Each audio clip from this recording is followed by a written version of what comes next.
Thank you. Right. Okay, welcome to our Reducing Our Waste Lunchtime Learning session. We're delighted that you could join us. These sessions are part of our ongoing climate leadership programme designed to share practical skills, leadership skills, and place-based learning and inspiration. Today we're going to be joined by Jamie Fleming from Zero Waste Scotland, and Nikki, Nikki Thomas from Fallin Community Voice. And we're also going to be joined today by Jen and Abby, who are from our energy team here at Fell Scotland, and they'll be talking to us a bit about their home energy project. My name is Kelly Clapperton, and we're going to be joined, as I said before, by Jen and by Abby, who are also from Fell, and we're really pleased to be co-hosting today's session. If you'd like to pop your name into the chat and who you're representing and why you're joining us today, then please do so. It'd be lovely to know who you are, but there's no obligation. If you have any questions, then please also put them in the chat and we can come to them at the end of the session. These lunchtime learning sessions are just one part of our broader work at Forth Valley's Climate Action Hub. Through this series, we aim to raise awareness of achievable climate actions in our region and shine a light on some of the incredible work already happening in our communities. So without further ado, I will pass you over to Jamie and he can tell us about what's going on with Zero Waste Scotland. Very much. That's great. Sorry, I'll just make sure everybody can see that just now. Yes, thank you. Thank you. Yes, I'm here today to talk about our food waste bite-sized training course that we've produced last year and is now available to go through. So again, the environmental problem. We're all on this call because we are aware of it in some capacity. The wider world has known about it for over the past 40 years, and sadly, we've not paid enough attention to it at times. And while we're doing some fantastic things, there's still a lot more that can be done. Again, a lot of the problems with the environmental action is it's often portrayed in a negative light or still viewed as something far off in the future to be dealt with once we've dealt with current problems. This kind of disconnect is created through a number of barriers, mostly being our behaviours are very much ingrained in that we believe there's a status quo to how things should be, and we underestimate our daily impact on the world around us. A lot of things we're told as well cause us to have biases and myths of how things should be that again lead into this idea that, oh, we're doing enough when really we need to be going further. And the ask from sustainability is often viewed as too much or contradictory or just increasing pressure so that people go, okay, do I do X or Y? Oh, this impacts that. Or, do you know what? It's just too much. I'm not going to do anything, and gets people to shut off. This obviously creates the whole problem of, perfectionism and in terms of environmentalism, but we can try and get over that. So again, we're not asking everybody to build wind farms in the back of their garden. We know that's impossible, but there are other things we can be doing. So again, there's a daily action we can be doing that will tackle one of the biggest contributors to climate change, help save us up to £1,000 a year, and also give us 2.5 days of wasted time back a year. Fantastic. And again, we can do it in a 15-minute bite-sized tool. So again, without overselling it, I'll go on to explain how we got to the background of the tool, again, why it's important and what are the key learnings from it and how you could take that forward. So again, can you cascade training? Our traditional way of getting our food waste messaging out to audiences was through workshops that we would do. So we would go to organisations and we would then run small working groups for thought leaders in the hope that they would then take that training on, deliver it themselves to the wider communities, and then be kind of advocates for us. This wasn't quite as successful as we hoped. Well, it was useful, and quite a few organisations did get these thought leader advocates then going and regurgitating the training for us. It was quite difficult to get them to do that in a sustained approach, and also it was quite a costly endeavour. And as a Scottish Government funded organisation, we need to be as efficient as possible.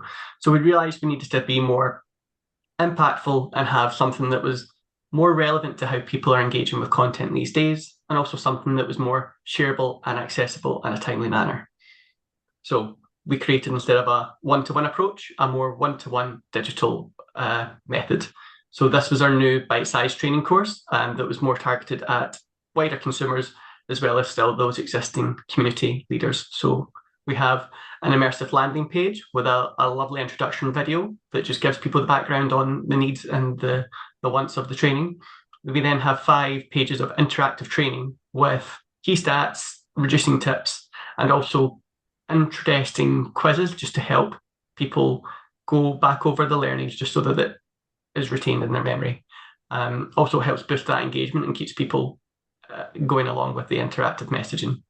And again, it's all focused on why it matters, why you don't see the waste that you produce, and also what you can do about it. So we have an additional process that once you've completed the training, you can sign up for continued emails from us with a free meal planner and ongoing help with that. So we have definitely found that small incentives help create motivation that kind of keep people coming back. And that's definitely what we tried with this training.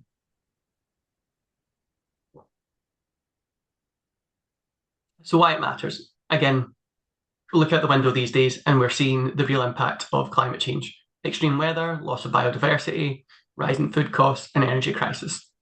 The climate change is impacting our daily life. And the problem is food waste is a huge part of this that we don't realise. Again, when we're wasting food, it's all the time, the energy, the land that has gone into producing that has a significant carbon cost that we just don't seem to think about. And when we then inevitably throw that food away, it is even worse. It is producing methane, which is 25 times more harmful than CO2. So if you can then think about those emissions, even if the food is recycled, that's still locked in. It's still being, that is not negating the carbon cost that's already been created to get that from farm to fork. So to put this in perspective, other public enemies out there, so air travel, we already know the carbon cost associated with air travel is huge and something that we all try to mitigate. But did we know that food waste, because it's methane, not CO2, is 3 times more harmful? Well, produces 3 times more emissions. But yet we rarely talk about food waste within the climate conversation. And again, even back to COP26, which took place in Glasgow, food waste wasn't on the agenda there for us. It took ourselves to do a massive out-of-house advertising campaign to try and get politicians to talk about it. And why are we talking about householders? Well, home is where the waste is. We like to think that food waste is a problem from supermarkets and retailers, or their methods of pushing use by dates and sell by dates too quickly, or they're overstocking and they're the problems. No, actually, we've done the research and 59% of food that is wasted is coming from our own cupboards and fridges. So again, this is why we're targeting householders, because it gives us the biggest opportunity for change. And also householders have more motivations than anyone else to tackle it. So as well as there being the environmental message to target food waste because we're reducing the contribution to climate change, there's also financial, social and moral reasons to do so. Again, in terms of financial, £1 billion of edible food is wasted yearly in Scotland. And in the training, we provide how much families can save per year if they manage their food waste correctly. But given recent cost of living increases, that has actually increased. And we're now seeing that families can save up to £1,000 a year by not wasting their food, which is crazy to think. Like, so think about yourself. What would you do with an extra £1,000 in your back pocket? And in terms of social as well, so while money is a very valuable resource, so is our time. And what we're seeing is the time spent shopping, preparing, cooking, and then ultimately throwing away food when it's discarded is all wasted time. And we spend 2.5 days a year doing this for food that we ultimately don't see the benefit of, which is crazy when we think about it. And also then we've got the moral standpoint. With 1/3 of all food being wasted globally, that equates to 174 kilograms per house. Or if you think of a family, imagine 8 meals a week going to waste. When we have families lining up at food banks, all that wasted food could be enough calories to feed every undernourished person on the planet, which is crazy if we think about it in that stand. Why are we throwing food in the bin that could happily be on someone's plate? So why is this not a bigger deal? And it comes down to the 4 horsemen of the food waste apocalypse. As householders, we're blissfully ignorant to the food that we're wasting. For even those that do want to tackle climate change, we're not focused on the right things, on the right areas. 3 is that we don't see food waste as being a bigger problem when compared to the other problems going on in our lives. And 4, we all have a very poor understanding of how to correctly manage our food. And this all leads to significant levels of food waste. So for the next couple of slides, I'm going to take you through these in more depth and just show how it comes about and how we could manage it. So awareness. Everyone wastes food, but we don't realise it. When surveyed, 50% of people say that they hardly waste any food. But we've just seen that 59% of all food waste comes from householders. So where's this food coming from, if not us? It is coming from our cupboards, but we just can't see it. And it's because food waste, unlike other forms of waste, is easy to miss. And it's also easy to overbuy without thinking of the consumer aspect of it. For a number of reasons, one being the provider problem. And this is more evident at this time of year. People dislike seeing an empty fridge. People like to see a full fridge. It gives them a sense of security and they're a comfort. Also, people love to be providers for other people. We love to be feeding them. We love to be seeing them nurtured. It's a sense, giving food is a caring aspect of our nature. Particularly around holidays such as Christmas, this leads to overbuying. Oh, buy just in case. What if the shops are shut? They're shut for a day. You can get more milk. It's that kind of aspect. And again, you see the Christmas tables are overladen with food. Or like how many people are like sat down to like 20 pigs and blankets. They're not going to, well, they shouldn't eat 20 pigs and blankets. All this causes inevitable food waste that shouldn't be there. If we just don't overbuy, then we don't overwaste. And then as we come into January, we'll see this fitness fallacy. We are often overly aspirational with our meal planning when we do sit down to do it. This, again, we buy too much kale, we put it in the back of the fridge, and then it all goes to waste when we inevitably buy a takeaway. It's that kind of idea of we need to be a bit more practical in what we're doing with our plans. And again, back to our biases and quirks. How many people don't buy wonky veg? Or they'll peel things unnecessarily, or they don't like using up leftovers because they look ugly. It's all this leads to waste, which again, for no other reason other than a mental switch of we just have a wee quirk. It's not down in any of it. That food doesn't taste any less enjoyable because it's ugly or it's wonky. It's just how we are being conditioned. And again, misinformation messes with us. We've all grown up that bread should be kept in the bread bin when that's one of the worst places it can be kept for it going off in term. Again, bread should be in the freezer. If you keep half a loaf out, half a loaf in the freezer, it can be quite easily put in a toaster and there you go, you could use it right away. Stuff like that. Or again, like frozen food is less nutritious when actually, because food that's frozen is locked away immediately, that nutrients is kept. So again, often the fresh food is worse than frozen because that has had time to go off and has lost nutrients. So it's all stuff like that we've grown up. And if you say to people, it's like, no, like frozen is bad for you. And it's like, no. So it's all these kind of small myths and kind of bits of misinformation that is ingrained into us that leads us to kind of ultimately buy fresh and waste it more regularly, or don't store things correctly, it goes off quicker. All this again causing food to be in the bin. And back to this notion of climate literacy. Not knowing that food waste causes climate change is a huge problem. Again, people already think they are doing everything they can. They're turning off their lights, they're traveling less, they're recycling their yogurt pots, but we're not tackling food waste. Again, when we've already seen that food waste contributes so much to climate change, it seems stupid not to be tackling that. So again, the good thing is citizens do want to tackle climate change and they are motivated to do the right things. We just need to pivot those that are primed for action towards the right behaviours. So how do we educate those people to do so? Another key aspect is, for those that don't see the link, they admit that, the impact of food must be minimal. And again, this comes from a number of reasons. So the notion of throwing food away, it's not like clothes or other behaviours. They believe, okay, we throw food away, it's just going to rot. How bad could it actually be?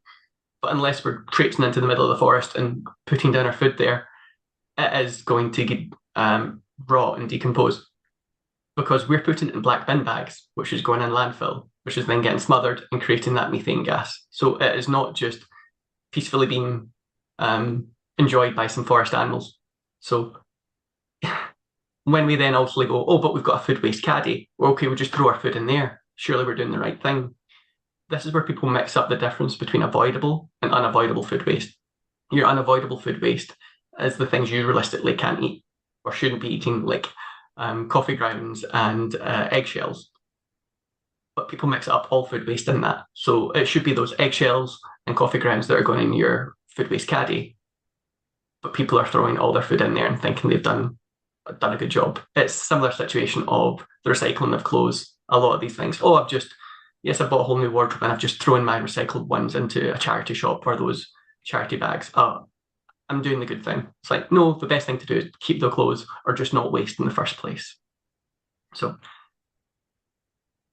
third thing is our priorities. I've mentioned it a number of times now, but food waste and again, tackling climate change more generally falls down people's priority list. And again, it's not in the top. Climate change, global warming, and protecting the natural environment is not in most people's top five aspects facing Scotland today. But then when you think about everything else that is tied to food waste within that, so again, it's like people are worried about their food bills increasing, worried about their energy costs, worrying about all these other things. Food waste is linked to climate change, but that is all involved in this buying, meal planning, correctly storing our food, and using up leftovers. We could save that £1,000 a year and make our food stretch further. And also, if we ensure that only the right things are going in that caddy, the inevitable food waste, the shells, coffee grounds, peels, that then can be used to generate green electricity, heat, and fuel. So that is the benefit of the recycling process. Yes, we want to prevent first and foremost, but when we get to that point, if it's the right things in there, we can then use that to recycle and get some green energy. And just to give an example, one banana peel could charge your mobile phone twice, or actually power your TV for long enough to watch one episode of Stranger Things. So think about that next time you're enjoying your banana. And finally, the fourth horseman, our food waste management skills there. So as you'll see from that famous episode of Friends where you got your minced trifle, people just don't know how to manage their food efficiently. As again, so we are wasting so much food. And 40% of the time, this is because it's not even being used in time. So it's no other thing other than we're buying it too much, it's sitting in our fridge and cupboard, and then we're just not getting to it. And we're seeing this most often with evening meal times. So again, this is busy lifestyles, family plans changing, just not planning and going, oh, we'll just get a takeaway. Those kind of behaviours are all leading to significant amounts of waste, and it can be helped by just changing small behaviours or how we're actually educated in terms of our food waste planning. So again, most people go to the shops and make unplanned purchases. They're tempted by food that they don't need or duplicates that they've got in their cupboard because they've not even checked before they've went out.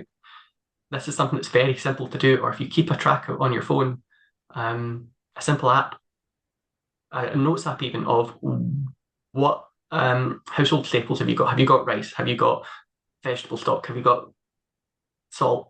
These kind of things can be helpful for you when you go shopping and stop that overbuying purchase.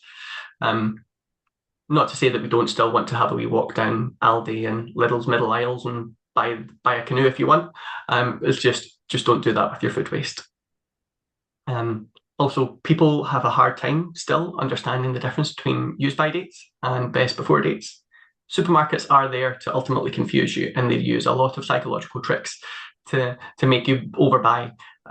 But having a better sense of what those labels are used for will help you as a consumer shop smarter. And also, we tend not to plan for the week ahead. Again, as someone that is quite environmentally focused, even works for an environmental organisation, I do find this a very tricky thing to do. You go, oh, it's going to take me so much time to do, time and effort. But actually, if you just focus the time to do this, it reduces so much stress on the other side. And it means you're not sitting there every day at 3 o'clock going, oh, what am I having for dinner tonight? The stress of planning is much easier than the stress of living through a not knowing what to eat. So now we get to the fun bit. So here's some key takeaways from the training tool that ties into everything that we've just been talking about. So back to this meal planning. Again, make a list, stick to it, but get flexible ingredients. So quite often people buy ingredients for recipes and meals, use it once, and then have no other recipe to use it for. Get stuff that you could use across multiple meals. And when you plan for the week, make it easy for yourself. We're not asking you to plan for full 7 days. Plan for 4 to 5 and assume that there'll be gaps in there. Assume that you'll be using leftovers. Assume that you might have a change in plans. And also, don't buy all kale. Plan for your comfort foods as well. And we also encourage that if you can batch cook, even better. If you're allowed to make 2 portions, freeze it and use it for later. Future you will thank you. Back to this notion of storage. So much of food waste could be avoided if it was just planned and stored better. And it's simple things that we don't realise. Quite often, our fridges are too hotter than they should be, causing food to go off quicker. Ensuring that it's between 2 and 5 degrees is a very simple thing you can do to get longer out of your food. And again, back to that, where do you store things? Like keep your eggs in the fridge. Those aspects will allow you to get the most out of the food that you've bought with your hard-earned money. And in terms of date labels, concern yourself with the use by. Use by is the safety label, all the others about quality. Stuff can be consumed after its best before date. And again, aspects of like crisps and nuts and sweets and that can be enjoyed months after even. Again, this misunderstanding is what is causing us the problem. So if you take nothing else away, just focus on use by. And in terms of freezers, quite simply, when you're buying food, look for things with the furthest away use by date. I know that sounds incredibly simple, but I'm one that's quite guilty of I will pick the first milk, and it's been my wife that's beat it into me to go, what's the date on it? Oh, it's up tomorrow. Why are you buying it? So it's, yes, look for stuff that you can have the longest chance to use, and then also look for stuff that can be frozen. Food can be frozen right up to its use by date, which people kind of forget about. So again, don't let that meat go off. Freeze it. That means you can then cook it and then use it again in a meal afterwards as well. So the freezer as the pause button is fantastic to use. And in terms of portion sizing, again, back to the Christmas analogy, people just go crazy. People have no sense of what's actually going on there. And a problem is serving people food that they don't eat becomes scraps and goes right in the bin.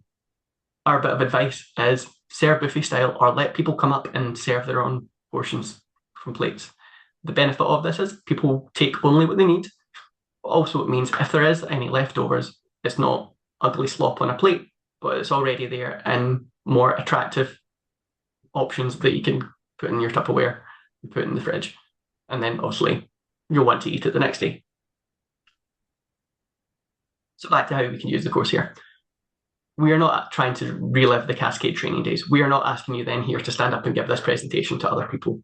What we want for you to do is take the learnings from this, see the value in it, and start passing it on if we can. So again, first and foremost, we encourage you all to take the training for yourself. As I've reiterated, it's only 15 minutes of your day. You're happily sitting here listening to this conversation in this session, so you're already engaged. Again, this is even less time than I've been speaking now. So again, share it with your colleagues, your friends, your families, people that are more engaged in this. Again, I find it difficult in the work that I do to get people to understand my entire job. Again, my wife could only tell you about half of what I do in my day job, but she could understand this and she could then tell her friends about it. So it's easy to do. And again, I know many people on the call here will be in workshops or attending conferences and other hub conversations. Please talk about the findings through this and start that conversation. And once you've done the training, you'll get your meal planner and you'll get your additional practical tips. Please keep engaging with Zero Waste Scotland and using these going forward. They are beneficial. They are there for a reason. So again, hopefully you'll see how all this aligns to the work that we're doing at Zero Waste Scotland, but also the work in your own organisations there as well. So again, it's a small investment of time, but it has a huge impact and it's definitely something we all need to be doing. So thank you very much for your time. And yeah, I'll now pass over. Thank you very much. Stop sharing.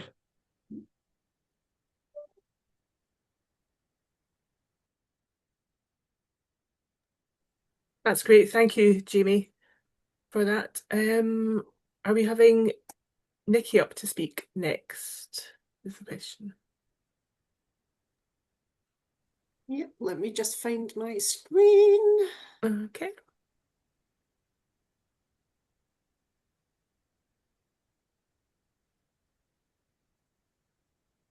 Is that visible? Yep, that's great. Yeah. Thank you. Perfect. Not quite as professional looking as Jamie's. I'll need to get some work done on those. Nice. Right, thank you, Nikki. Couple of things on yours, Jamie. Coffee grounds. There's some plants that really like coffee grounds if they're the more acidic ones. So some fruit bushes, azaleas, carrots, peppers, potatoes. So there is a use for that. And if any of you have chickens or any of your neighbours do, Your eggshells can get fed back to them because then the calcium in the shells gets used. And an empty fridge makes me so happy, can I just say? Um, yeah, I know other people say it otherwise, and don't laugh, but see, when I go shopping, and I take my shopping list, I also take photos of my cupboards in my fridge because then I think, did I remember if I got the rice or the pasta? And I can just look at the photo for a reference. So anyway, yeah, that was really interesting, Jamie. Thank you. So my name's Nikki Thomas. I'm the Development Officer for both Fallin Community Voice and Braehead, Broomridge and District Community Development Trust, or just known as Braehead Community Garden. I've been working with both organisations now for a good couple of years, and a lot of what we do complements everything Jamie's been talking about, and I think there's impacts that all of us can have both in our professional and our home lives. And yes, some are simple, some we're maybe just not so aware of. Um, Let me just move this on. So I'm not going to go on about climate change. I think all of us in this virtual room are very much on the same page about this. So if I'm talking about rainwater harvesting, we might think, we're Scotland, all we get is rain. But our summers are going to become drier.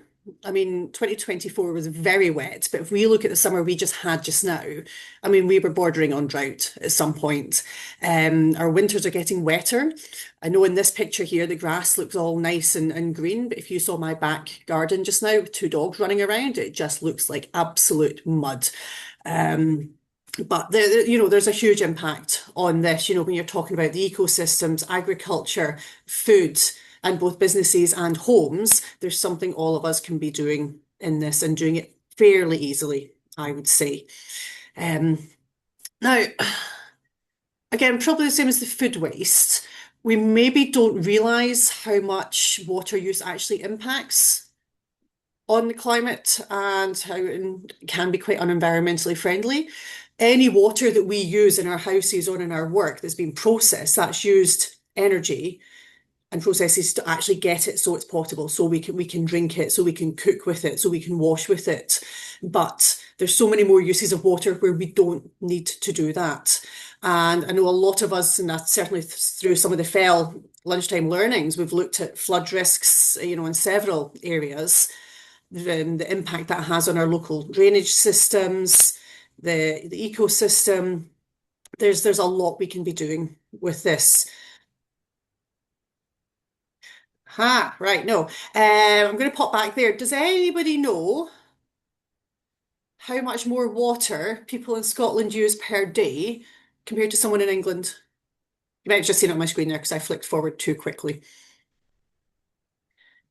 41 litres per day per person on average. We use more up here. Now, if you picture, the pint of milk that Jamie got the wrong date on or whatever, if you picture that and equate it to 41 litres, and that's each of us every day, that's a hell of a lot. And I know we're not metered up here, whereas England are. And it's all included in our council tax, and we seem to think we have an abundance of water, but all of that extra water is being processed. And for living purposes, I don't believe we need to be using that much more than someone down in England, and they indeed get less rain than us.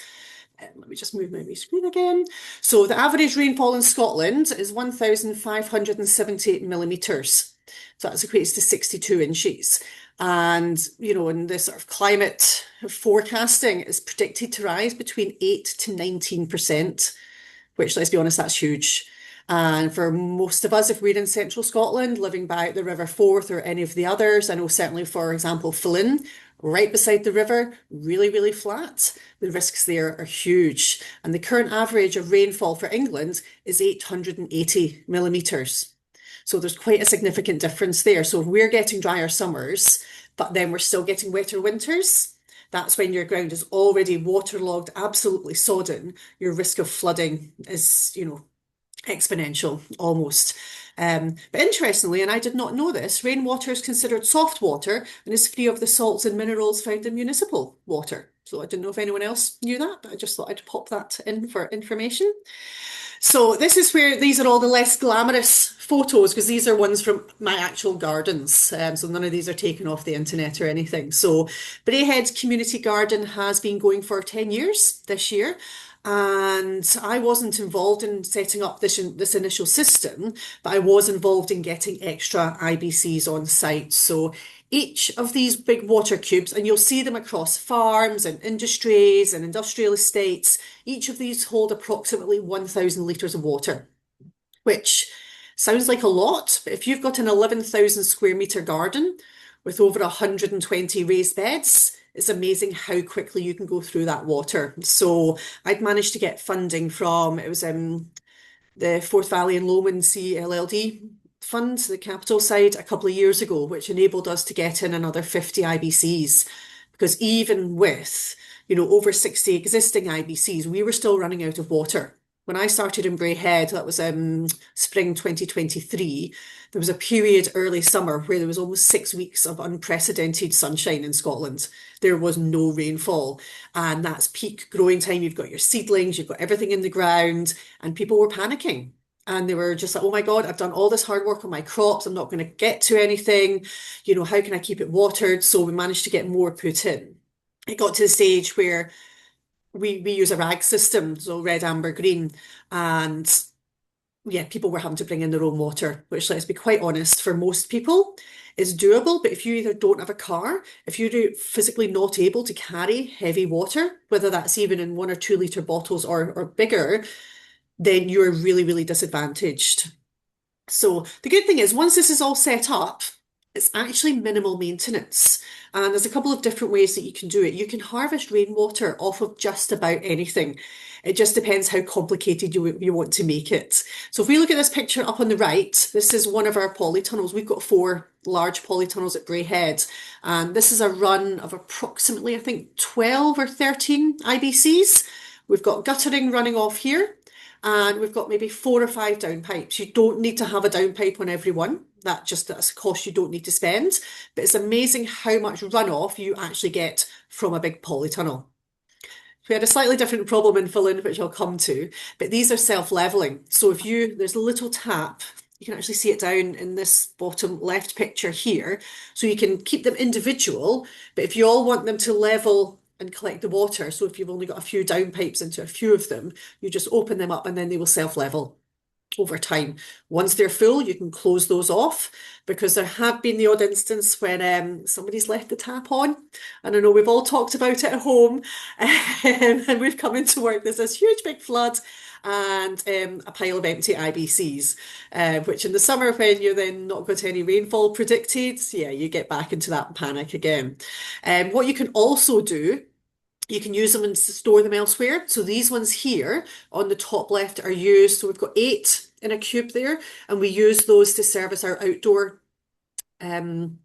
raised beds. But these are not connected to anything. The gentleman who leads on our maintenance group was coming up with a couple of very elaborate plans to try and harvest rainwater directly into those.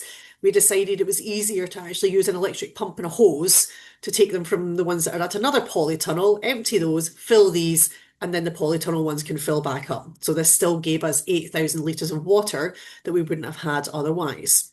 What we've also done within our polytunnel, the main community growing one, led by our volunteers, this bottom right-hand picture. So this is where we have to be quite strict, because we've got member growing and we've got community growing, and we need to prioritise the community growing. So if members need to bring their own in, we will assist with that, but we need to try and make sure for all the food that we're able to then sell back, because that's part of our unrestricted income, or donate to food projects, we need to have water. So this one on the bottom right is very much just for our indoor polytunnel. And down the bottom here, the little white thing, it's a pump.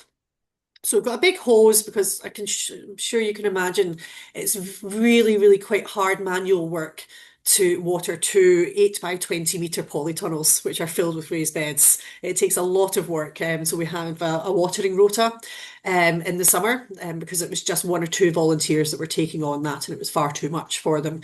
But this has made life so much easier. And then there are also ways that you can look at alternative systems to collecting water. I mean, the IBCs are brilliant. If you can get something set up like that, if you've got the space, they can be costly, but you do not need to buy. Every single one of our IBCs is reconditioned, so it's used And we got each of them for under £100. Whereas if you're buying new, you're talking £200 to £400 easily for an IBC. Um, so once you've got that, it's expensive to set up, but if you can get funding, fantastic.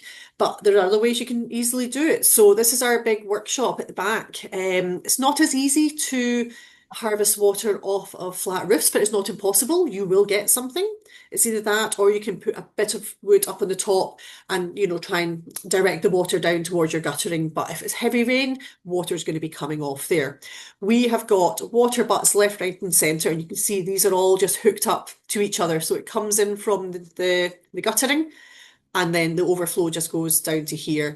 And for our chooks up in our orchard, again, part of their run, we've got guttering on the side there. That comes into here, and we use that to fill their water, so that when the hen group come in, they don't have to be carrying in heavy water. They're not using the water that growers would be using.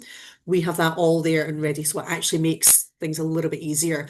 But you can get stuff off lean-tos. People use wheelie bins, just leave the lid open and eventually that'll start to fill up. It might not get you loads or quickly, but it's certainly something. And in times of potential drought, you'll be thankful for every little bit that you can get. And here's Fallin. This is a work in progress. So what we learned quite quickly is the polytunnels in Braehead are very, very robust. They are very, very sturdy. They hardly move. Whereas the ones we've got in Fallin, then they're fantastic and they were second hand. So again, all reused, upcycled, but they just sway ever so slightly. So when we attached our guttering, everything would fall off. And yes, it was a bit of an eye-opener. So we have 40 IBCs on site here. We've got 20 down each of our polytunnel. Again, very similar system to Braehead. I don't believe in, making a new way of doing something. If I can steal or plagiarize any way I can, I will. But we've had to look at slightly different options. So you can see here where it's come off, and on the bottom right-hand picture, one of our volunteers came up with a flexible hose idea so that it would still go into the tanks, but it would actually flex a bit more with the polytunnel. So we're still playing around with that. We did get that IBC full, but we might need to be replacing those a bit more often or putting some sort of splints in there. So that's our next step. What we've also had to do, we realised, so as well as your IBC and your hosing, you need connections. And you can just see this white tape down on the bottom left-hand one. We were getting very slight leakage, and it wasn't a lot. And if you didn't pay attention, you would not really see it. But over time, that would very, very slowly just drip away. So we had to undo all our connections, wrap the thread with TPFE tape to provide a secure connection, and then do everything back up. So we're in the process. We've got one polytunnel nearly done, and we're just starting to work on the second polytunnel. What we've been doing in the meantime, going back to what I was talking about in Braehead when we had no water, members have been having to bring their own. Now, these all hold up to 20 litres, so you can imagine how heavy they are. And that means if you've got people bringing water, it's coming off the mains, so you're not helping reduce the energy and the processing towards that. People are having to drive, so then you're impacting the environment rather than being able to get it on site.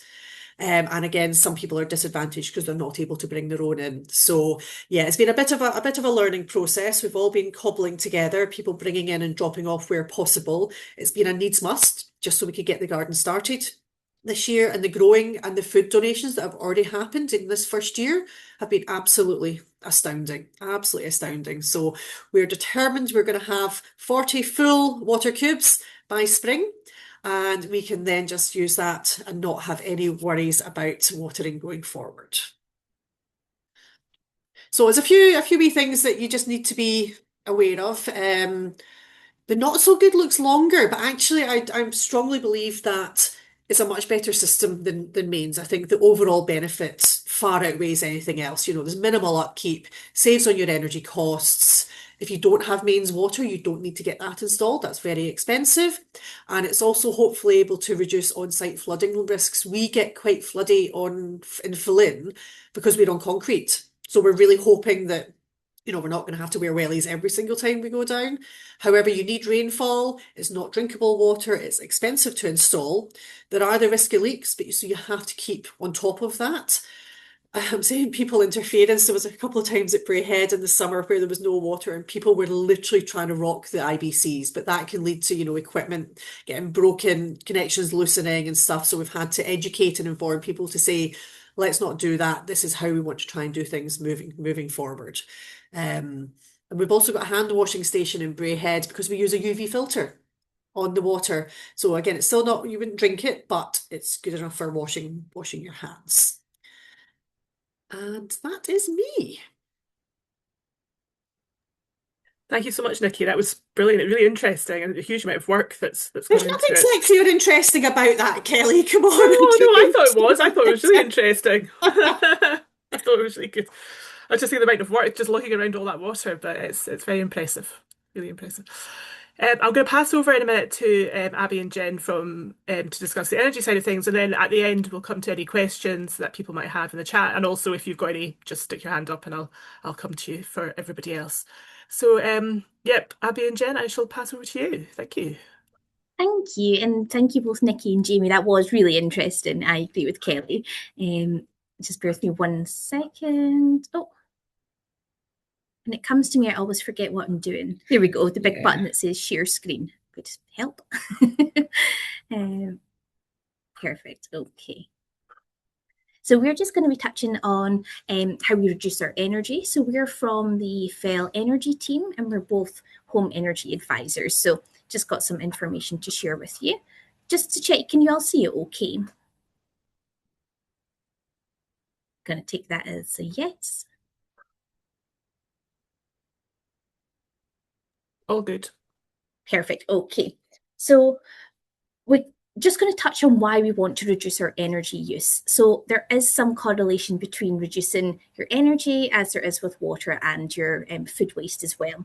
So the priority that sort of takes place when we talk about energy is normally always sort of money. And we do normally talk about things like when we reduce energy use, it's about turning off your lights, it's about this, it's about that. But I think the real thing that we want to focus on is that it's about making a difference for ourselves and our community and also our planet. So we know that there is environmental impact. So most of the energy we use still comes from fossil fuels. And although there is a push away from that at present with new legislation, it is still one of our main contributors to our heating in our homes. And we also know that that does release greenhouse gases and drives climate change. So by using less energy, we can cut our emissions and protect our natural resources, and in turn also reduce air pollution, so obviously leading to cleaner air and healthier ecosystems. Another thing, as I say, that we touched on, which does seem to be a priority for a lot of people, especially given the cost of living, is the financial benefits of reducing our energy. So reducing energy use saves money. It helps us lower our bills, which means more money in our pocket, which we all wouldn't complain about. And energy efficiency measures often pay for themselves over time, so there is that benefit as well. Plus, using less energy makes us less vulnerable to rising energy prices in the future. And then I think a few things that we kind of forget about too, though, is the social and the community benefits. So lower energy demand helps keep the grid stable and secure, and that supports local and national sustainability goals, and it makes homes more comfortable. So they'll be warmer in the winter and cooler in the summer. And it even improves health by reducing issues like dampness and cold-related illnesses, which we have seen on the rise throughout the UK over the past few years. So our key message for wanting to reduce our energy usage then is that it's good for your wallet, good for your health, and it's good for the planet. So who can complain? So the next slide is about the energy saving tips. So we all know that the energy bills and the wider cost of living just continues to put the householders on pressure. And many people feel that reducing energy use requires expensive upgrades like insulation, new boilers, heat pumps, which can feel out of reach. But the good news is it's small, simple changes that adds up. And when a whole community takes those changes together, the impact is even bigger. So the quick tips, the first one would be turning the thermostat down by just 1 degree Celsius. And it's one of the simplest changes people can make. And most households won't even feel the difference in temperature, but the savings are real, often around 100 quids a year. It's not about dropping to an uncomfortable level, it's simply making small, manageable adjustments, simply like turning down from 21 degrees Celsius to 20 degrees Celsius or 20 to 19. The second one would be bleeding the radiators, and it keeps the heating system working efficiently. Over time, radiators can trap air inside, which stops the heating up fully. When that happens, boiler has to work harder and use more energy. Bleeding radiators only take few minutes, but ensures you get full heat output you're paying for. Another quick one is replacing older bulbs by LEDs.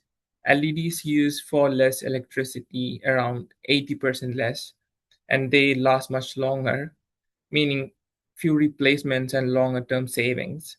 Many people don't realize how much energy the traditional or halogen bulbs waste, especially if the lights are on for longer periods.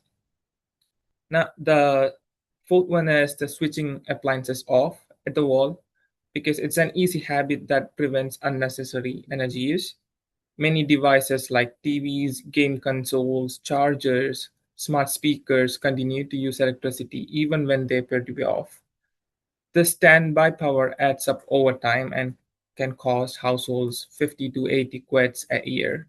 So turning things fully off at the plug when not in use is a simple way to avoid paying for energy that you're not actually using for. And also, you can regularly check the smart meters IHT displays because it helps people understand where their energy is going. It creates awareness about which appliances use the most electricity and helps households spot unusual spikes or wasted energy. When people see the numbers in real time, they often change habits naturally. Shorter showers, lower heating settings, or turning lights off more often. Smart meters don't save energy of their own, but the information they provide empowers people to make better decisions. So our next point is about heat loss and energy reduction. So one of the biggest concerns for domestic properties is heat loss, because every home loses heat, and whilst that is natural, the amount depends on how well your home is insulated and sealed. So heat often escapes through areas in your property such as your roofs, your loft, your walls, and your floors, and this is classed as fabric heat loss. It can also happen round about your doors and your windows. And when that happens, your boiler or your heater works harder to make sure works harder using more energy and costing you more money. So by making your home warmer through insulation and sealing the gaps, it means less heat escapes, and in turn, your heating system doesn't need to run as often or as hard. So this reduces your energy consumption, lowers your bills, and helps cut carbon emissions, all whilst keeping your home more comfortable. So an example that we like to give is that think of it like this. If you're standing near a closed window on a cold day and it still feels chilly, that's heat loss. So insulation acts like a thick jacket for your home, keeping warmth in and cold out, helping you reduce your heating bills and lowering your carbon footprint. There are different types, including loft insulation, cavity wall insulation, floor insulation, and you can even insulate your pipes and your tank to keep your hot water warmer for longer. But we know that insulation isn't always accessible for everyone, so there are simple steps that you can take too to keep your home warm and help you reduce your heating as well. So this could be things like closing your doors between rooms, so heat escapes quickly, especially in older and drafty homes. So by closing these doors, it will help contain warmth where it's needed most, and therefore your heating system won't have to work as hard. And another really good thing that you can do is blocking gaps, sort of drafts and things like that. So gaps around external doors, older windows, even sort of around skirting boards and things like that, they let warm air out and cold air in, which is obviously what we don't want. So you can get things like draft excluders that are an easy and affordable fix. And you can buy them for a few pounds in your DIY shops, or if you do want to use sort of second-hand shops for draft excluders, or even just using anything that you have in your home. So for example, a rolled up towel would also work just as well as a draft excluder. So by blocking these gaps, it means that there's a less strain on your heating system and your home is warmer without using that extra energy. So our service is operated in Foot Valley area or Loch Lomond and Trossachs National Park. And if you are interested in reducing the energy usage, ourselves, the energy team, service is completely available for you. It's free and impartial, and our goal is simply to give honest, practical advice that help you save energy, reduce your bills, and stay warm at your home. We offer support in a way that works best for you. This could be a home or community building visit where we walk through your property and identify improvements, or through email or phone if you prefer quick guidance or follow up support. Everything we do is aimed at reducing fuel poverty and lowering carbon emissions. Small changes in how we use energy add up in big improvements, not just for your household or community budget, but also for the environment. Getting started is easy here. You can sign up through our website or simply speak to us at the end, and we'll help you arrange a visit or session that suits your needs. Perfect, that's us, thank you. I think we had a little slide on questions, but I think Kelly, you're just going to go into questions now. So, oh, you're on mute, Kelly. I'm sure every time I press that button, it just automatically re-mutes me again, so maybe it doesn't want to hear me. So yeah, I'll have a quick check of the chat. So there was a question here sort of saying why Nikki, and I think it might have been the same thing that I was thinking of, is why do we use more water in Scotland compared to down south? I can only assume because I think subconsciously we do think it's a fairly unlimited supply up here, but we're also not charged per use. Mm. You know, we sit and we watch our electricity and our gas bills and go, okay, should I turn the radiator on or turn that down a little bit? That's going to cost me more. More usage up here does not cost us more because it's all part of our council tax payments. So that's my two thoughts on that, but I don't know for sure. Yeah, no, I think I can understand, especially the first one, because I'm also a bit guilty of that. Because you look outside, I mean, I look outside at the moment, and it's chucking it down, and it's I live right next to a river, and I'm watching it flood the floodplain in front of me, and it's like, yeah. So you just think, Scotland, it's always raining in Scotland, so yeah, I can understand that completely. I can't see any more other questions in the session, but has anybody got any questions at all? Chelsea? Yeah, I have a question for Jamie. You were talking about the food caddies. I was meant to go see the food recycling that Sterling does, and it didn't happen yet, but I want to go. But can you explain a little bit? Well, like I do home composting, right? But then I also have the food caddy for the things that go to the recycling center, and I was told it was turned into energy. Is that the case? Dependent per council. For most places, that is the goal, and they do try and do it. In certain locations, it is just going to incineration instead, which is a problem. And again, it's why we are trying to encourage that more councils use it efficiently, and we get some more of these kind of not reactors, but essential places for them to do the work appropriately.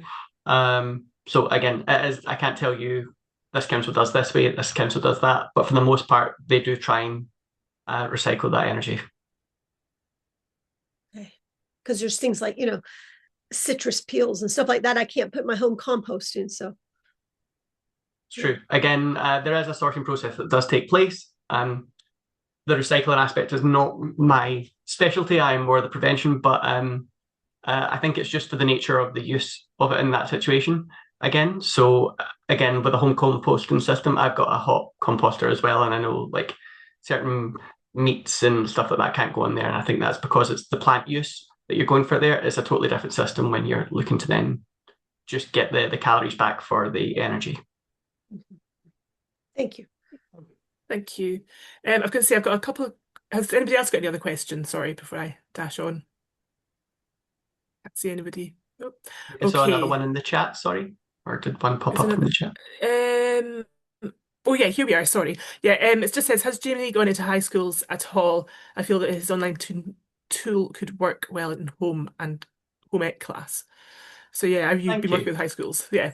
It's not something I've done previously. Again, we have provided education packs to go into schools previously, and that has been educational training that goes through and is a lot longer process. We are in conversations to how we can distill the training tool into bite-sized courses for other audiences in schools, being one of them.